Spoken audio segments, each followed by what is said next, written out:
हरे कृष्णा। ओम नमः शिवाय।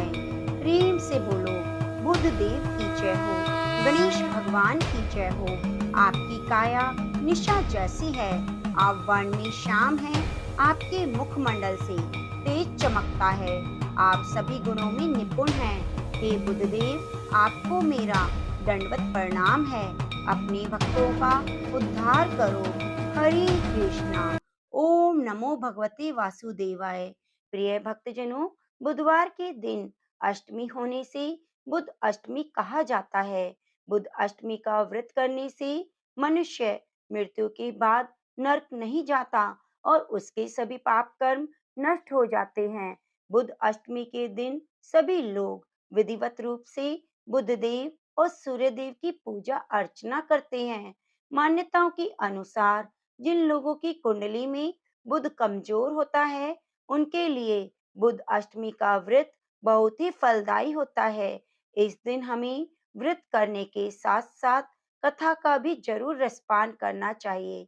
तो आज मैं आपको सुनाने जा रही हूँ बुध अष्टमी की बड़ी ही दुर्लभ और पवित्र पौराणिक कथाएं। आप इन कथाओं को पूरे धैर्य के साथ श्रद्धा पूर्वक पूरा अवश्य सुने, जिससे आपको भगवान गणेश बुद्ध देव की कृपा प्राप्त हो सके। और कथा सुनते हुए कमेंट बॉक्स में गणेश भगवान की जय हो, बुद्ध देव की जय हो जरूर लिखिए। मिथिला नाम की एक नगरी में निमि नाम के एक राजा रहते थे। वे एक लड़ाई में मारे गए। उनकी पत्नी, जिनका नाम उर्मिला था, उनके पति के बिना राज्य से निराश्रित हो इधर उधर भटकने लगी। तब अपने दो बच्चों को लेकर वे अवंती देश चली गई।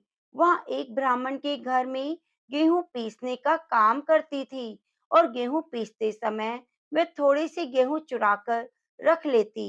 उससे अपने भूखे बच्चों का पालन पोषण करती। कुछ समय बाद उर्मिला का निधन हो गया।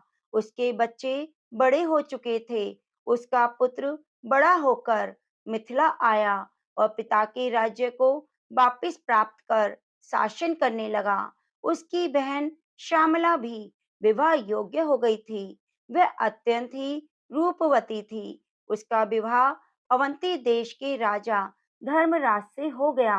एक दिन धर्मराज ने अपनी पत्नी श्यामला से कहा, हे प्रिय, तुम सभी काम करना, परंतु ये 7 स्थानों जिनमें ताले बंद हैं, इनमें तुम कभी मत जाना। श्यामला ने बहुत अच्छा कहकर पति की बात मान ली। उनके मन में उत्सुकता बनी रही। एक दिन जब धर्मराज अपने किसी कार्य में व्यस्त थे, तब श्यामला एक मकान का ताला खोलकर वहां देखा कि उसकी माता उर्मिला को अति भयंकर यमदूत बांधकर तप्त तेल के कड़ाहे में बार बार डाल रहे हैं। लज्जित होकर श्यामला ने वह कमरा बंद कर दिया। फिर दूसरा कमरा खोला तो देखा वहां भी उसकी माता को यमदूत शिला के ऊपर रखकर पीस रहे हैं। माता चिल्ला रही है। इसी प्रकार तीसरा कमरा खोलकर देखा कि यमदूत उसकी माता के मस्तक में कीले ठोक रहे हैं। इसी तरह चौथे में अति भयंकर श्रवाण उसका भक्षण कर रहे हैं। पांचवें में लोहे के संदर्श उसे पीड़ित कर रहे हैं। छठे में कोल्हू के बीच ईख के समान पेरी जा रही है। सातवें को खोलकर देखा तो वहां उसकी माता को हजारों कृमि भक्षण कर रहे हैं और वह रुधिर से लथपथ हो रही है। यह देखकर श्यामला ने विचार किया कि मेरी माता ने ऐसा कौन सा पाप किया जिससे वह इस दुर्गति को प्राप्त हुई।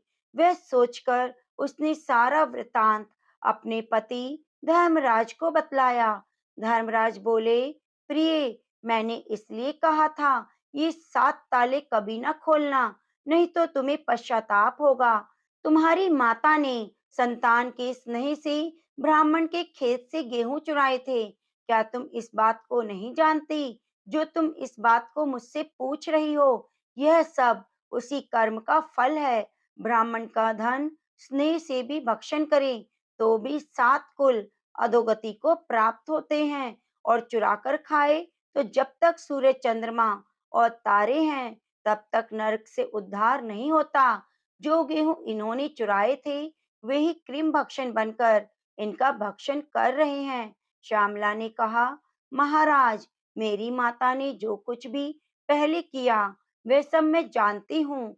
फिर भी आप कोई ऐसा उपाय बतलाएं जिससे मेरी माता का नरक से उद्धार हो जाए।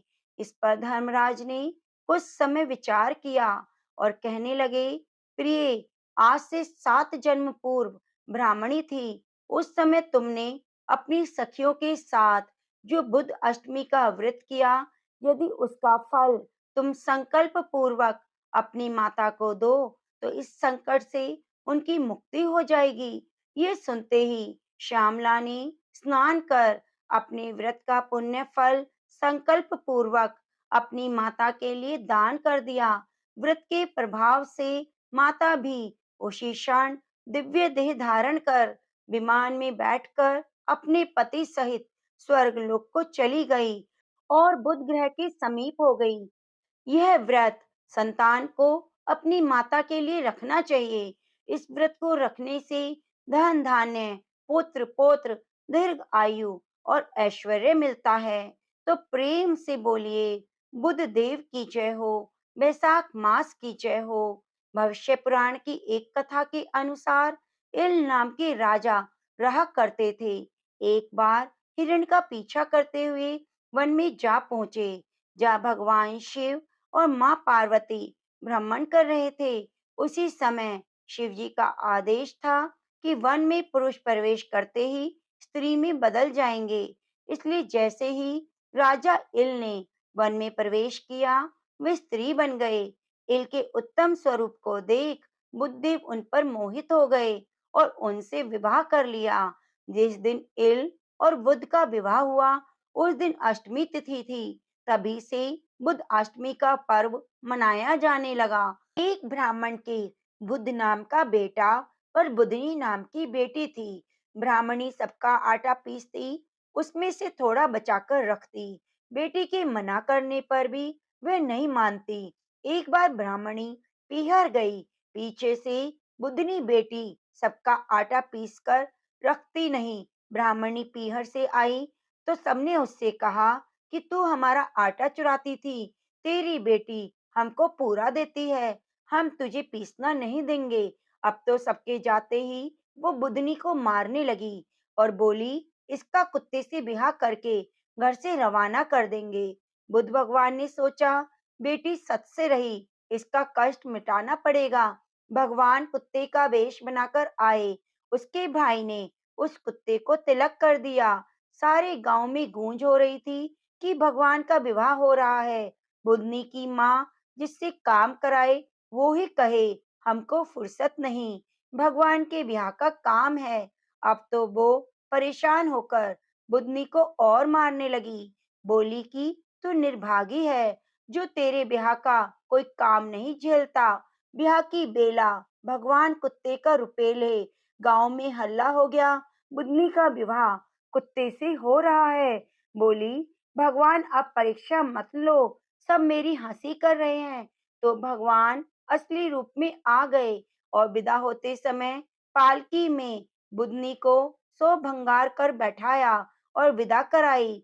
ससुराल में समय बीता। एक बुधनी की सहेली बोली, भगवान तुझे तो ऊंची रखते हैं, पर साथ की चाबी तुझे नहीं देते। बुधनी चाबी की जिद भगवान से करने लगी तो भगवान ने चाबी दी।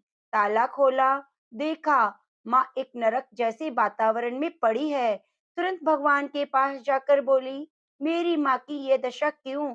भगवान बोले, ये अपने कर्मों का दुख भोग रही है। बुधनी बोली, आप जैसी जवाई मेरी माँ के हैं, इसी वास्ते माँ को छुड़ाओ।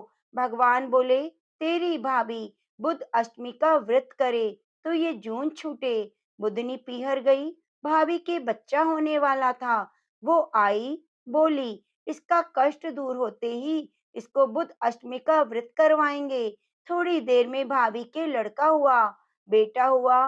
बुधनी बोली, चांद ने पखवाड़े में बुधवार को आने वाली अष्टमी का 8 व्रत करके 9वें में उद्यापन करना, पोथी सुननी, 8 जोड़ा जोड़ी को जिमाकर वस्त्र देना, दक्षिणा देना, हाथ जोड़कर कहना, मेरे माँ बाप जिस जून में होवे वहां से निकलकर वैकुंठ में वास करें।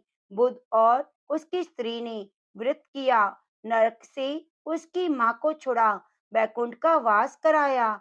बुद्धनी ने अपनी माँ को नरक से छुड़ाया, उसी तरह सब बेटियां अपनी माँ को वैकुंठ वास के लिए यह व्रत करें। तो प्रेम से बोलिए, बुद्ध देव की जय हो। प्रिय भक्तजनों, जो भी मनुष्य पूरे विधि विधान से बुद्ध अष्टमी का व्रत करता है, उसके 7 जन्म के पाप नष्ट हो जाते हैं, धन धान्य पुत्र ऐश्वर्य की प्राप्ति होती है और सभी सुखों को भोगने के बाद मनुष्य स्वर्ग को जाता है। अगर कुंडली में बुध दोष है, तो अपनी कुंडली में बुध दोष को दूर करना चाहते हैं, तो बुध अष्टमी के दिन छोटे छोटे उपाय करके इन दोषों से छुटकारा पाया जा सकता है। भगवान गणेश को मोदक का भोग जरूर लगाएं, क्योंकि भगवान गणेश को मोदक विशेष प्रिय है। अपनी कुंडली से बुध दोष के प्रभाव को दूर करने के लिए बुध अष्टमी के दिन अपने हाथ की सबसे छोटी उंगली में पन्ना रतन धारण करें। पन्ना रतन धारण करने से पहले किसी ज्योतिषी से सलाह जरूर करें। बुधवार के दिन गाय को हरी घास खिलाने से भगवान गणेश प्रसन्न होते हैं और बुध दोष दूर हो जाता है। कुंडली में बुध दोष को दूर करने के लिए बुध अष्टमी के दिन गणेश जी को सिंदूर अर्पित करें। बुध अष्टमी के दिन स्नान के बाद मंदिर में जाकर गणेश जी को दुर्वा चढ़ाएं। अगर आप भगवान गणेश को दुर्वा की 11 या 21 गांठ चढ़ाते हैं, तो इसका फल बहुत ही शीघ्र प्राप्त होता है। बुध अष्टमी के दिन बुध देव की पूजा करते समय हमें ये मंत्रों का उच्चारण जरूर करना चाहिए।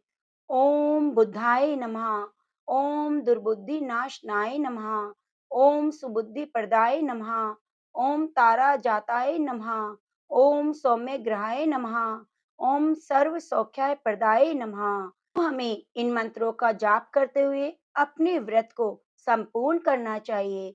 प्रेम से बोलिए, बुद्ध देव की जय हो, गणेश भगवान की जय हो, बैसाख मास की जय हो। हे गणेश भगवान, हे बुद्ध देव, आप अपनी कृपा अपने भक्तों पर सदैव बनाए रखना। हे गणेश भगवान, अपनी कृपा सदैव अपने भक्तों पर बनाए रखना। प्रेम से बोलिए, गौरी पुत्र गणेश की जय हो। प्रिय भक्तजनों, आप हमारे चैनल को सब्सक्राइब करके बगल में बनी घंटी को दबाना